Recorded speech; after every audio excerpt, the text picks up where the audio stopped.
예, 오늘은 사도행전 8장 4절에서 8절까지의 말씀으로 복음은 기쁨이다 라는 제목으로 함께 말씀을 나누려고 합니다. 지난주 말씀에서 스데반의 죽음 이후에 교회로 가해진 박해가 있었음을 나누었습니다. 그 박해 때문에 교회는 유대와 사마리아와 모든 땅으로 흩어지게 되었습니다. 그런데 이 교회의 흩어짐이 표면적으로는 유대인에 의한 박해가 이유였지만 실상은 하나님의 흩으심임을 분명하게 밝혔습니다. 오늘 본문은 그렇게 흩어진 교회가 세상을 향해 복음을 전하는 이야기로 시작됩니다. 본문 4절 말씀입니다. PPT 참고해 주시면 고맙겠습니다. 본문 4절입니다. 그 흩어진 사람들이 두루 다니며 복음의 말씀을 전할세. 하나님께서 흩으신 성도들이 예수님께서 말씀하신 마지막 명령을 이행하게 되었습니다. 그들은 가는 곳곳마다 자신들이 간직한 복음의 말씀을 전했던 것입니다. 그런데 본문에서는 두루 다니며 라고 말하고 있습니다. 이 말은 헬라어로 디에르코마이라는 그 단어로 돌아다니다, 어디든지 가다, 뚫고 지나가다, 여행하다 등의 뜻을 가지고 있습니다. 어떤 의미인지 아시겠나요? 그러니까 정착의 의미가 아닌 겁니다. 이해되시죠? 정착의 의미가 아닙니다. 박해로 인해 흩어진 성도들은 도망가게 된 그 어느 특정 장소에 마음 편하게 정착할 수 있었던 상황이 아니었다는 겁니다. 이해가 되시죠? 9장에서도 이제 다시 얘기를 하겠지만 그 앞서 소개되었던 그 사울, 이 사울도 제사장에게 권위를 받아서 그리스도인을 잡으려 다메섹까지 가는 일이 일어납니다. 흩어진 그리스도인들은 한 곳에 정착할 수가 없었고 언제 들이닥쳐서 자신들을 체포할지도 모를 사람들을 피해 두루 다닐 수밖에 없었던 상황입니다. 이해되시죠? 그런데 그런 중에 잠깐이라도 머무는 곳이 있다면 그곳에서 복음의 말씀을 전했던 것입니다. 그러니까 더 대단한 거죠, 여러분이. 아예 한 곳에서 이사 가서 정착해서 말씀을 전하는 게 아니라 그곳에서 뭐 3일을 있을지 5일을 있을지 모르는데 그럼에도 불구하고 그곳에서 복음을 전한 겁니다. 그 지난주 설교에서 교회가 박해가 두려웠고 그것 때문에 도망한 것이 맞다고 말했습니다. 하지만 도망가더라도 예수 그리스도를 부인하거나 믿음을 포기한 것이 아니라는 사실을 분명히 했었습니다. 마찬가지입니다. 오늘 본문에서도 박해를 피해 생명을 보존하려고 도망다니고 있는 것이 사실입니다. 하지만 그렇더라도 성도의 심령에는 여전히 그리스도가 있고 여전히 성령이 있으며 여전히 복음이 있었습니다. 그렇기에 자신들이 밟는 그 땅에 복음의 씨앗을 뿌렸던 것입니다. 위기의 시간에도 믿음의 사람들은 본질을 놓치지 않았고 온전히 주님의 뜻을 실천했던 것입니다. 이렇게 그리스도의 복음은 세상을 향해 나아가게 됩니다. 이어서 예수님께서 말씀하셨던 지상위임 명령의 두 번째 단계인 사마리아의 복음 전파가 소개됩니다. 본문 5절입니다. 빌립이 사마리아 성에 내려가 그리스도를 백성에게 전파하니. 그 본문의 빌립은 사도 빌립이 아닙니다. 사도 빌립이 아니라 예루살렘 교회가 그 성도들을 섬기기 위해서 그 7명의 사역자를 따로 세웠잖아요. 그 중에 한 명인 빌립을 말하는 겁니다. 그 빌립도 교회에 가해진 그 박해를 피해 예루살렘을 떠나야 했는데 그가 떠나서 가장 먼저 도착한 곳이 사마리아 성이었던 것입니다. 이 사마리아 성이 정확하게 어디를 지칭하는 것이냐에 대한 의견은 학자들마다 분분합니다. 하지만 지리적 위치가 정확하게 어디인가를 따지기보다는 어쨌든 그곳이 유대인들이 그토록 경멸하는 사마리아 지역이라는 것이 중요한 의미를 가집니다. 예루살렘에 이어 두 번째로 사마리아에 복음이 전파되어야 한다는 그 예수님의 명령이 주어졌고 그것이 실제로 이루어진 것입니다. 사마리아는 북왕국 이스라엘이 아수르에 의해 멸망할 당시 북이스라엘에 남아있었던 그 사람들과 그것으로 이주한 이방인들 사이에 태어난 혼혈민족으로 알려져 있습니다. 순수한 혈통이 아니라는 거죠. 그러니까 순수한 혈통을 중요하게 생각했던 남유다 사람들은 그들을 배교자와 다를 바 없다고 보았습니다. 그래서 유다 사람들은 사마리아인들을 무시했고 사마리아인들은 자신들을 무시한 유다 사람들을 싫어했던 것입니다. 어찌 보면 절반 정도는 피가 섞였다고 할 수 있는 이 두 민족이 이런 대척점을 가지고 결국은 원수가 되어버렸습니다. 그래서 그리스도의 복음을 유대인이 사마리아에 전한다는 것은 당시로는 상상하기 힘든 일이었습니다. 그렇기 때문에 빌립의 사마리아 사역은 너무나 큰 의미를 가지고 있는 것입니다. 이는 복음이 전파되지 못할 곳이 없으며 복음을 들어서는 안 되는 사람이 없다는 말입니다. 조금 바꾸어서 표현하면 어느 곳이라도 복음은 전파되어야 하고 누구라도 복음을 들어야 한다는 말이죠. 복음 전파에는 지역적으로나 신분적으로나 결코 차별이 있을 수 없다는 것입니다.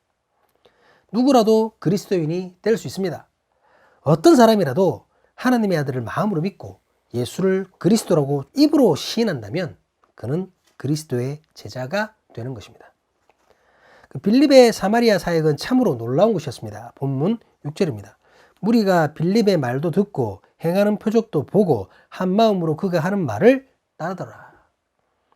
빌립은 먼저 복음을 전파합니다. 예수 그리스도의 가르침과 주께서 예비하신 하나님의 나라를 전파한 것입니다. 사마리아인들에게도 유대인인 빌립이 전하는 그리스도의 복음은 그 내용 자체가 신선한 충격이었을 것입니다. 그런데 빌립은 복음을 전함과 함께 표적을 행함으로 자신이 전하는 복음의 권위를 실었습니다. 당시에는 표적이 아주 중요한 역할을 하였습니다. 표적은 단순히 신기한 기적을 말하는 것이 아닙니다. 표적은 그것을 행하는 사람이 말하고자 하는 바를 증명하는 도구였습니다. 예수님께서도 병을 고치시고 풍랑을 잔잔케 하신 그러한 표적들로 자신이 바로 그리스도 되심을, 메시아이심을 증명하였습니다. 그러기에 표적은 표적 자체의 의미를 두기보다는 표적을 통해 증명되는 것이 무엇이냐를 살펴야 합니다. 빌립을 통해 나타난 표적도 마찬가지입니다. 표적은 놀라운 것이지만 그 놀라운 표적으로 빌립이 전하는 복음의 권위가 실리고 듣는 사람들이 그것을 진리로 인정하게 되는 것에 그 목적이 있는 것입니다. 빌립이 보여준 표적은 이러한 것이었습니다. 본문 7절 말씀입니다. 많은 사람들에게 붙었던 더러운 귀신이 크게 소리를 지르며 나가고 또 많은 중풍병자와 못 걷는 사람이 나으니. 빌립에 의해 나타난 표적은 예수님의 그것과 너무나 닮아 있었습니다. 이것은 사도들의 사역이 그랬던 것처럼 빌립의 사역 역시 예수님의 사역을 이어가고 있음을 알게 해주는 부분입니다. 빌립이 보여준 표적은 더러운 귀신을 쫓아내는 것과 병자를 낫게 하는 것이었습니다. 이는 영적인 문제와 육적인 문제를 모두 다루었다라는 것이죠.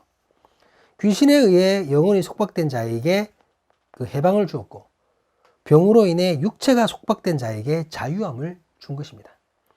표적을 중요하게 생각하고 표적을 원하던 그 시대에 결핍을 겪고 있는 사람에게 가장 절실한 부분을 해결해 주는 것으로 자신이 전하는 복음을 주목하게 하고 따르게 했던 것입니다. 이런 빌립의 사역은 사마리아 성의 사람들에게 기쁨을 주었습니다. 본문 8절입니다. 그 성에 큰 기쁨이 있더라. 사마리아 성의 사람들은 자신들이 가지고 있는 문제가 해결되는 것이 너무나 기뻤을 것입니다. 아무에게나 쉽게 드러내놓지 못했던 자신들의 아픔이 순식간에 해결되었습니다. 너무나도 기쁘고 행복한 순간입니다. 하지만 그것만 기쁜 것은 아닙니다. 앞서도 말했듯이 당시의 표적이라는 것은 증명하기 위해 이루어졌습니다. 지금 자신들에게 주어지는 말씀이, 그러니까 빌립이 전하고 있는 이 복음이 귀신 들린 자와 병자들이 온전하게 되는 표적으로 진리라는 것이 증명된 것입니다. 그래서 너무나 기쁜 것입니다. 자신들이 들은 복음이 표적을 통해 진리임이 증명되기 때문입니다.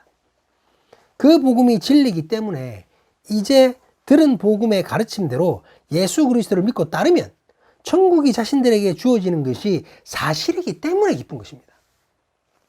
이처럼 복음이 전파되는 곳에는 기쁨이 있어야 하고 듣는 이들에게 기쁨이 되어야 참된 복음인 것입니다.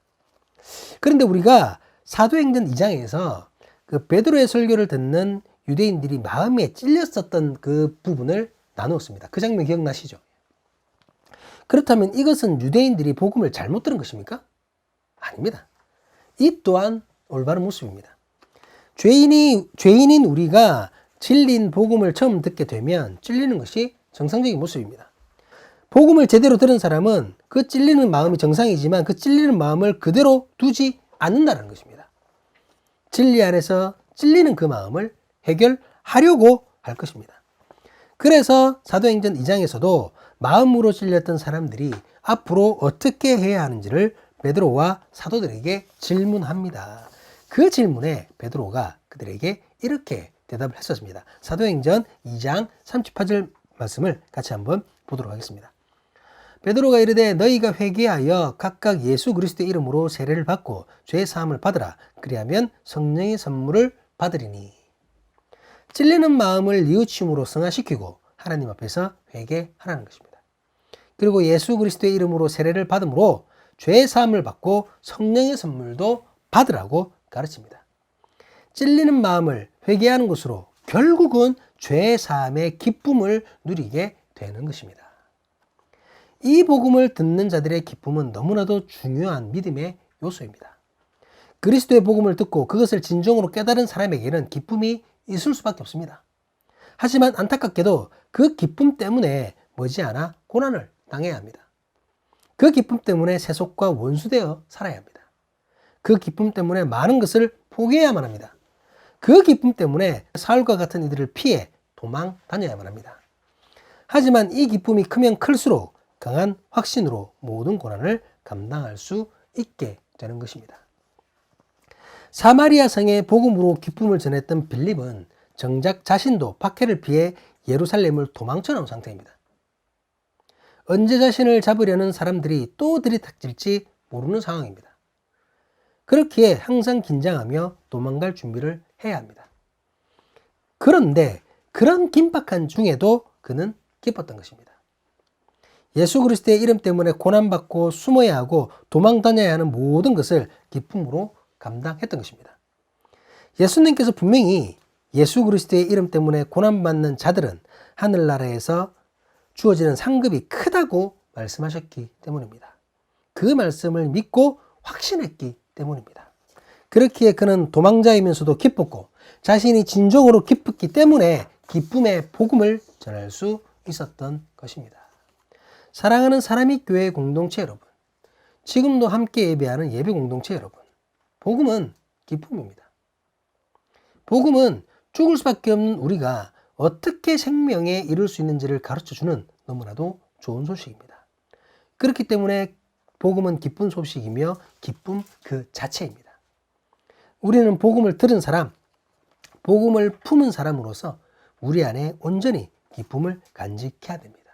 그 기쁨이 바로 하나님 나라를 향한 확신, 예수 그리스도를 향한 확신이기 때문입니다. 그리스도의 도를 따르는 우리에게 어려움이 닥칠 수 있습니다.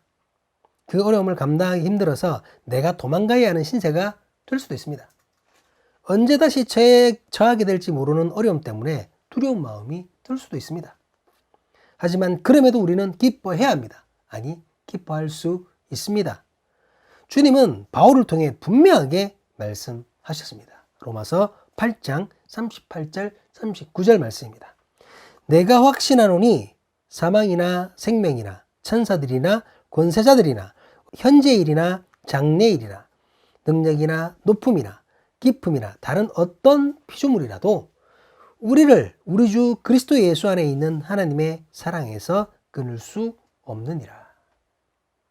고난이, 박해가, 어려움이, 재난이, 슬픔이, 두려움이 그것이 무엇이라 할지라도 우리를 향한, 나를 향한 하나님의 사랑을 결코 끊을 수 없습니다.